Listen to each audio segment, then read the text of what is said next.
शादी के लिए शानदार तैयारियां की गईं। शहजादे का लिबास सुनहरे धागों से तैयार किया गया। इसके लिए समंदरों से मोती खोज कर लाए गए। इसके गुलूबंद में अंडे के बराबर हीरा सजाया गया। पूरी सल्तनत और दुनिया भर से चुनकर अतर इसकी खिदमत में पेश किए गए। इसे मजीद खूबसूरत बनाने के लिए कई दिनों तक तरह तरह की जड़ी बूटियां, तेल और महलूल इसके जिस्म पर मले गए। मेहंदी के खूबसूरत और नाजुक नक्श से इसके हाथ और पैर सजाए गए। शादी की रात दुल्हन की सेज दूर दराज के बागों से लाए गए फूलों से सजाई गई। लेकिन आप ये न समझें कि ये सब बादशाह के हुक्म पर हो रहा था। शहजादी का सर कलम होने के बाद खसूसी मुलाजिम फर्श की सफाई पर मामूर थे। बादशाह चाहता कि इस जुल्म के तमाम निशानात मिनटों में साफ कर दिए जाएं। अगर बदकिस्मती से खून का एक कतरा भी नजर आ जाता तो सफाई करने वालों की पूरी टीम का सर कलम कर दिया जाता। बादशाह ये चाहता था कि इसकी आवाम सिर्फ ये याद रखे कि किस तरह बादशाह को धोखा दिया, किस तरह वो बादशाह की गैर मौजूदगी में एक गुलाम के साथ सोती और बाग में फहश रक्स करती थी।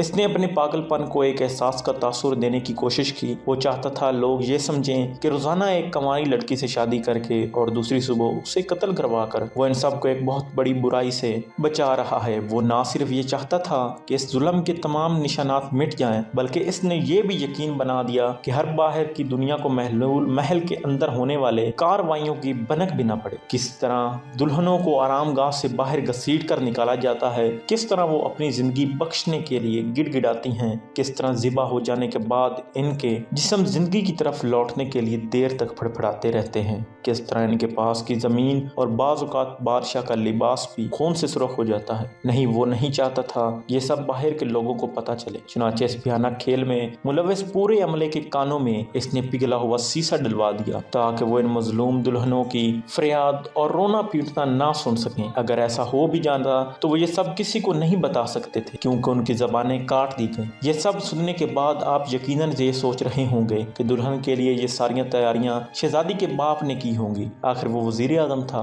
जी नहीं, इन सब से इसका कुछ लेना देना न था। वो इन सब में मुलव्वस नहीं होना चाहता था, क्योंकि वो जानता था कि जो रास्ता उसकी बेटी ने चुना है वो सिर्फ और सिर्फ मौत की तरफ ले जाता है। वो शादी की सेज पर नहीं, कत्लगाह की तरफ जा रही थी, लेकिन वो इस मामले में मजबूर था। वो बादशाह के हुक्म पर सैकड़ों मासूम लड़कियां इस कत्लगाह में लाया था, और अब सिवाय इसकी दो बेटियों शहजादी और दुनिया नियाज में कोई और कंवारी लड़की नहीं बची थी। सैकड़ों मारी गई थीं और हजारों इस मुल्क से कूच कर गई थी। जब एक मुल्क पर ऐसे जालिम हुक्मरान की हुकूमत हो तो लोग यही करते हैं। जब बादशाह ने शहजादी को लाने का हुक्म दिया तब वजीर आजम ने भी वहां से भागने का सोचा, लेकिन इसकी बेटी ने इनकार कर दी। वो शैतानी खेल से लड़ने और इसका खात्मे का इरादा रखती थी। वो जानता था कि वो जवान और कमजोर है, इसका कोई हमायती भी नहीं। वो ये भी जानती थी कि बाहिसियत एक औरत के इसका इस ताकतवर जाबिर बादशाह से कोई मुकाबला ना था। लेकिन शहजादी ये जानती थी कि बाहिसियत एक औरत के वही तमाम ताकतों का सरचश्मा है। वो अपनी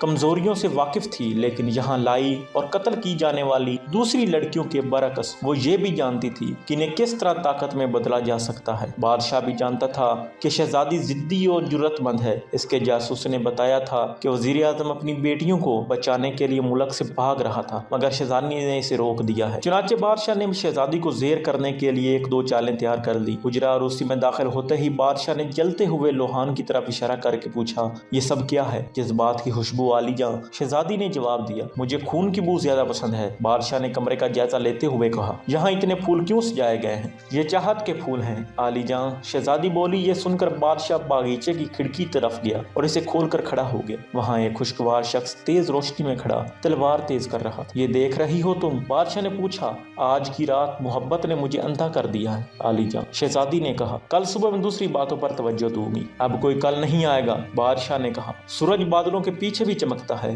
कल सुबह जरूर आएगी। ये शहजादी ने बहुत पुरुमीद थी। देखते हैं। ये कहते हुए बादशाह ने दरवाजा खोला। एक गुलाम ने छोटी सी बोरी कमरे में फेंकी। बोरी के अंदर कोई चीज तकलीफ और गुस्से से चिल्लाने लगी। जैसे ही बोरी खोली वो निकल कर खिड़की की तरफ भागी, लेकिन इससे पहले कि वो खिड़की तक पहुंच पाती बादशाह ने तलवार के एक ही वार से इसके दो टुकड़े कर दिए। फिर शहजादी के चेहरे के सामने तलवार लहराते हुए बोला, मुझे परेशान किए जाना पसंद नहीं। ये तो एक बला थी, अगर कोई भी होती तो कभी यूं भागने की कोशिश ना करती। शहजादी ने मुस्कुरा कर कहा। मुस्कुराहट देखकर बादशाह घबरा गया। इसने तलवार म्यान में डाली और कमरे के बीच में खड़ा हो गया। काफी देर यूं ही गुजर गई। फिर एक कुर्सी पर बैठकर इसने शहजादी से पानी लाने को कहा। जी हजूर। जुमला कहते हुए इसने बादशाह की طرف پانی کا گلاس بڑھایا، پھر بولی، پانی بالکل ایک مرہم کی طرح ہے، کیونکہ اس میں تبدیل ہو جانے کی صلاحیت ہے، بالکل ایک عورت کی طرح۔ تبدیل ہونے کی صلاحیت عورت میں نہیں، مرد میں ہوتی ہے۔ عورت کے پاس کوئی طاقت نہیں ہوتی۔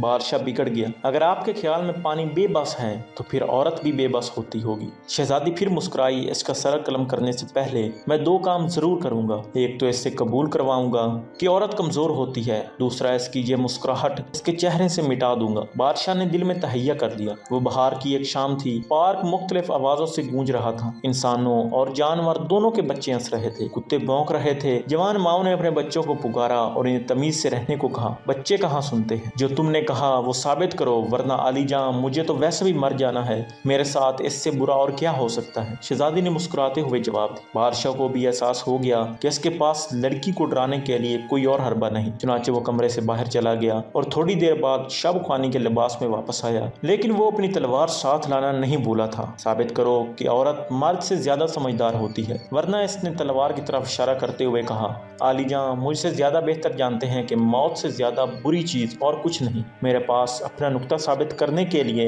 1000 کہانیاں ہیں، وہ میں آپ کو سنا سکتی ہوں۔ مجھے کہانیاں سنانا پسند ہے، شہزادی بولی۔ جو بھی ہے شروع کرو، بادشاہ نے اشارہ کیا۔ لیکن ایک مسئلہ ہے علی جاں، شہزادی نے کہا۔ اور وہ مسئلہ کیا ہے؟ بادشاہ نے پوچھا۔ میں کہانی اس وقت نہیں سنا سکتی جب تک میری چھوٹی بہن ساتھ نہ ہو، شہزادی نے بتایا۔ چنانچہ فوراً اس کی بہن کو بلوایا گیا۔ جب اس کی بہن آئی اور اس نے ادب کے ساتھ فرشی سلام کیا جیسے تمام مرد اور عورتوں کو کرنا ہوتا ہے، اور پھر بادشاہ کے قدموں میں بیٹھ گئی۔ بعض مردوں کو اچھا لگتا ہے جب عورتیں اس کے قدموں کے پاس بیٹھتی ہیں۔ بہن کے پاس بیٹھنے کے ساتھ ہی شہزادی نے اپنی کہانی شروع کر دی۔ بغداد کے قریب ایک شہر کا سردار تاجر اپنے گھوڑے پر سوار ہو کر لوگوں سے وصولی کرنے نکلا۔ دوپہر کے وقت وہ ایک نہر کے کنارے رک گیا، گھوڑے کو درخت سے باندھ کر کھانا کھانے لگا۔ کھانا ختم کر کے اس نے کچھ کھجور جیب میں سے نکالی اور انہیں بھی کھانے لگا۔ کھانے کے بعد اس نے بیج زور سے پھینکے کہ اچانک ایک بڑا سا خوفناک جن ہاتھ میں تلوار لیے نمودار ہوا۔ تم نے میرے بیٹے کی آنکھ پھوڑ دی، مرنے کے لیے تیار ہو جاؤ، جن نے للکارا۔ چونکہ شہزادی داستان گوئی میں ماہر تھی، چنانچہ تاجر اور جن کی کہانی آگے 3 شیخوں تک چلی گئی، جن میں سے ایک کے پاس غزال تھا،